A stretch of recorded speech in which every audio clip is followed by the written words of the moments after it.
ही घर में पैदा होने वाले एक साथ रहा करते हैं मान्यवर।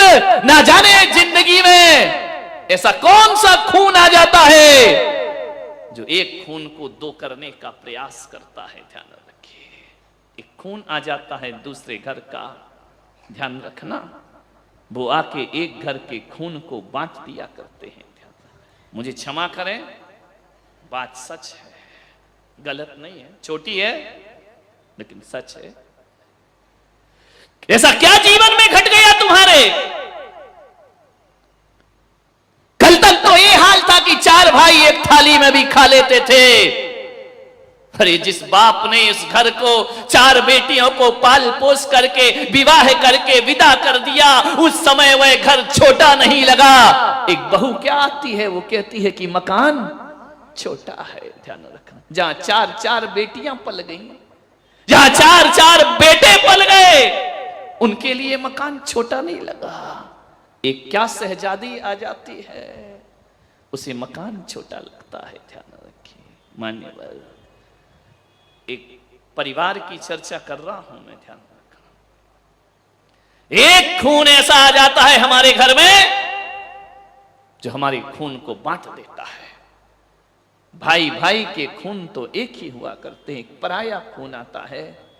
एक बात का दुख तो तब होता है कि जिस खून को बड़े बाजे गाजे के साथ विवाह करके लाते हैं, एक बात याद रखना, वह खून जो शादी करके घर में आता है, मैं कहता हूं वो खून ऐसा पराया खून है, वो कभी इस घर को अपना घर नहीं समझ पाता है, कभी इन माँ बाप को अपना माँ बाप नहीं समझ पाता है, कभी देवर को भाई नहीं समझ पाती है, कभी ननंद को बहन नहीं समझ पाती है। वो हमेशा दूरियां बना करके रहा करती है।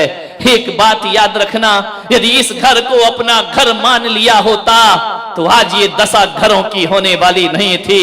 एक बात स्मरण में रखना, यदि ये घर तुमने अपना घर माना होता तो कभी तुम अपने पति से ये नहीं कह रही होती, शाम को जब वो थका हारा लौट करके आता है, भोजन करता है, कमरे में जाता है, वहां पर शिकायतों की लिस्ट तैयार रहा करती है। तुम्हारी माँ ने मुझे ऐसा कहा, तुम्हारे पिताजी ने मुझे ऐसा कहा, तुम्हारे भाई ने मुझे ऐसा कहा। क्या करे वो बेचारा, वो लड़का न पत्नी का हो पाता है, न माँ का हो पाता है, न परिवार का हो पाता है, न वो इधर कुछ बोल पाता है, न उधर कुछ बोल पाता है। पहले तो कहा जाता था कि बेटियां जाके ससुराल में दुखी होती हैं, वो चार लोगों को दुख बता देती हैं। लेकिन ये कुंवारे छोरे जब शादीशुदा हो जाते हैं ना, माँ का पक्ष लेते हैं तो पत्नी आंख दिखाती है, और पत्नी का पक्ष लेते हैं तो माँ आंख दिखा। स्थिति बहुत गंभीर है लेकिन नियंत्रण में है। जब तक पुलक सागर मौजूद हैं तब तक नियंत्रण में स्थितियां रहेंगी आपके घरों की। बहुत परेशान हो जाता है वो जब वो बेटा समझाता है कि माँ बूढ़ी है, बुजुर्ग है, कोई बात नहीं, कह दिया तो कह दिया, क्या होता इसमें, क्या बुरा मानना। सुनो, माँ तुम्हारी है, तुम सुनो, हम सुनने वाले नहीं। अत श्री महाभारत प्रस्तुत करता गोदरेज। ध्यान रखिए, थोड़े से जीवन को बदलिए।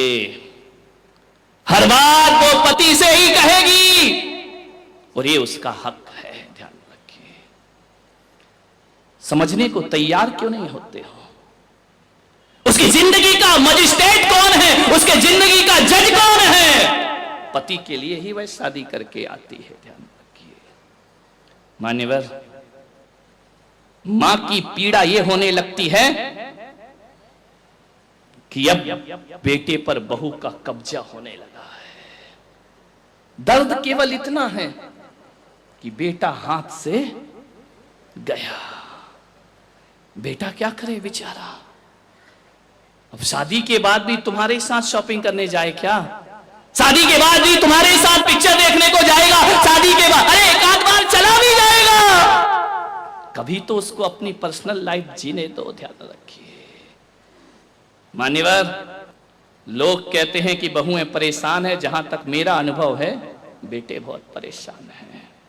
यदि अपनी पत्नी की बात वो मां से शेयर करता है पत्नी का पक्ष थोड़ा सा मां के सामने लेता है तो मां कहती, अच्छा 4 दिन की आई जोरू का, बेचारा करे क्या सुन सुन के। यदि पत्नी का पक्ष ले लिया तो जोरू का गुलाम होता है, और पत्नी की ना सुने तो पत्नी कहती है, अभी तक मां की उंगली पकड़ के चलोगे, बड़े कब होगे तुम। ध्यान, क्या स्थिति बन जाती उसकी। पहले घर में आता था, दुकान से हंसता था, मुस्कुराता था, खुश होता था, अब आता है इधर पत्नी का मुंह बना है, उधर मां की त्योरी चढ़ी। कैसा जीवन बना दिया, कैसा नरक में जीवन बना दिया। एक मां को यदि कोई भय है तो केवल असुरक्षा का भय होता है। उस असुरक्षा के भय में वो अपने शक करती है अपने बच्चे पर, और अपने भविष्य की सुरक्षा के लिए बहुओं से अत्याचार प्रारंभ। तो भय क्यों है आपको? आप क्यों सोचते हैं कि हमारा बेटा पराया होगा? नहीं मेरे भाई, और यदि तुम्हारा बेटा पराया हुआ है तो इसकी जिम्मेदार भी तुम ही हो, बहू नहीं है। ध्यान रखना, 25 साल में 20 साल में तुम उसे इतना प्यार नहीं दे पाई। 20 साल में तुमने क्या संस्कार दिए हैं कि 20 साल जिसने मां से प्यार किया और 1 साल में पत्नी से प्यार करने लगा। ध्यान रखना, कमी तुम में होगी। ध्यान रखना, थोड़ा अपने दिल को बड़ा करिए। क्या करे माताएं भी, पड़ोस में एक से एक ट्रेनर बैठे हुए हैं, एक से एक सलाह देने वाले। अरे सुना, बोले क्या? बोले बहू आ रही है ना? बोले हाँ, ज्यादा सिर पे मत चढ़ाना। धत तेरे की, घर उसका, बहू तेरे पेट में क्या हो रहा है ज्यादा सिर पे। आजकल यही होता है, मंदिरों में पद्म पुराण नहीं पढ़ती है, बुढ़िया पुराण ज्यादा पढ़ती है। कोई नहीं पढ़ता मंदिर में, महापुराण पढ़ रहा हो, खुला तो शास्त्र रहता है, बातें कोई और चलती रहती हैं। यहाँ शास्त्र खुला है, वहां 2 बैठी हैं। अब हालत तो बहुत खराब है मंदिरों के, मैं देखता हूँ। लोग कहते महाराज आप मंदिर में ज्यादा क्यों नहीं ठहरते हैं? मैंने कहा सिवा धर्म के और सब कुछ मंदिर में मिला करता है, इसलिए मेरा मन ज्यादा। बैठी थी, मैं जाके दर्शन कर रहा था, 2 अम्माएं बैठी आपस में बात कर रही, शास्त्र खुला पड़ा है, मंगलाचरण किया है, आगे का एक अक्षर नहीं पढ़ा है, शास्त्र खुला है। उसने कहा क्यों, तेरी शादी हो गई क्या लड़के की? बोले हो गई। अरे बोले तूने मुझे तो बुलाया नहीं। पुराण कौन सा रखा? पद्म पुराण। और पढ़ा क्या जा रहा है? बुढ़िया पुराण। ध्यान रखिए। बोले तूने मुझे, अरे अम्मा जी क्या करूं, नहीं भूल पाई, कार्ड तो भेजा था नहीं हुआ। अरे आजकल हमने कार्ड छपाना बंद कर दिए, अब तो मोबाइल में ही मैसेज। अरे तू भी पागल हो गई, मैं कभी मोबाइल देखती हूँ क्या? अब देखो पुराण कौन सा खुला है? रामचरित्र खुला है, रावण का चरित्र पढ़ा जा रहा है। मान लो कि बोले कैसी शादी हुई? बोले शादी तो अम्मा जी इतनी बढ़िया हुई, इतनी तारीफ करी। बोले एक बात बता, कितना मिला है? देखो तेल जले तेली का दिल जले। अब तुझे क्या मतलब कितना मिला है कितना नहीं मिला? अरे कुछ लाइए दहेज महेज। बोले नहीं, मैंने ज्ञान गंगा महोत्सव में पुलक सागर के प्रवचन सुन लिए थे और मैंने कह दिया था आज के बाद दहेज नहीं लूंगी। अरे तेरी मती मारी गई, तू भी महाराजों की बातों में लग गई, ना उनके आगे कोई ना बाबा जी की बात में लग गई तू भी। बोले कुछ नहीं मिला? बोले नहीं। बोले धत तेरे की, हीरा सा लड़का, शब्द देखो अनुप्रास अलंकार, हीरा सा लड़का कौड़ियों के भाव में बेच। जब इतना हीरा सा था तो तूने अपनी बेटी क्यों नहीं देती?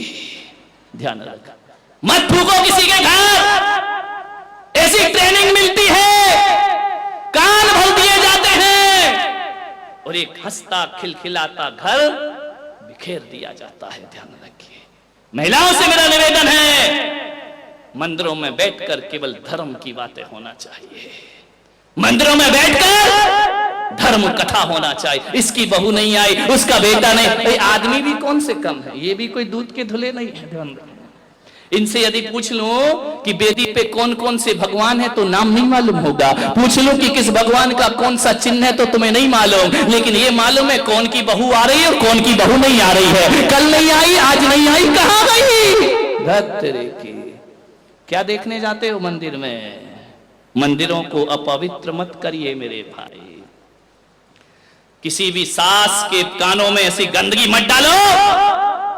मेरी सभा में बैठे तो एक एक महिला एक संकल्प करे कि कोई यदि हमारे घर की बुराई या बहू की बुराई करेगी तो कहना मेरा कान डस्टबिन नहीं है, ये गंदगी डालना है तो कहीं और जाकर के डाल, मेरे हंसते खिलखिलाते घर पर बुरी नजर मत लगा। ध्यान रखिए, तुझे क्या लेना देना दहेज मिला कि नहीं मिला, कौन सा तेरे घर में आ रहा है, लेकिन आग लगाना उनका काम है। एक मंथरा ना होती तो राम को वनवास नहीं होता। मेरे भाई ध्यान रखना, कौन कहता है कि मंथरा नहीं है, मोहल्ले में 2-4 तो होती हैं। ध्यान रखना, जिनका काम घरों में आग लगाना हुआ करता है।